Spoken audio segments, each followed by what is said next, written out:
काल माननीय पोलीस आयुक्त नागपूर शहर यांनी संपूर्ण नागपूर शहरामध्ये कोम्बिंग ऑपरेशन करण्याच्या सूचना दिलेल्या होत्या आणि यामध्ये पाचपावली पोलीस ठाणे अंतर्गत माननीय एसीपी श्रीमती श्वेता खाडे लकडगंज विभाग यांच्या नेतृत्वाखाली आम्ही तसेच पोलीस पथक कोम्बिंग ऑपरेशन राबवण्यात आले।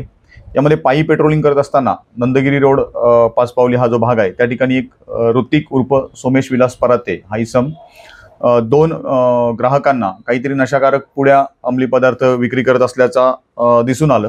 पोलिसांना बघून ते जे ग्राहक होते ते अंधाराचा फायदा घेऊन पळून गेले, परंतु तो ऋतिक पराते जो आहे त्याला घेरा घालून आम्ही ताब्यात घेतला आणि त्याची झडती घेतली असता त्याच्याकडे काही गांजा हा अंमली पदार्थ मिळून आला। त्यानंतर त्याची माहिती आम्ही माननीय डीसीपी झोन 3 महक स्वामी मॅडम यांना दिली।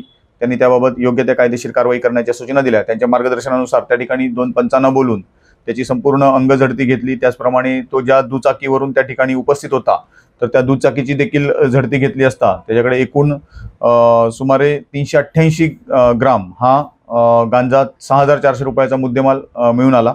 त्याला ताब्यात घेण्यात आलेला आहे। त्याच्याकडून त्याने गांजा कुठून आणला किंवा काय याबाबत सखोल तपास करण्यात आला आहे। त्याचप्रमाणे त्याच्याकडचा मोबाईल, त्याच्या अंगावरील रोख रक्कम आणि त्याची जी दुचाकी आहे गुन्ह्यात वापरली ती देखील आपण ताब्यात घेतलेली आहे।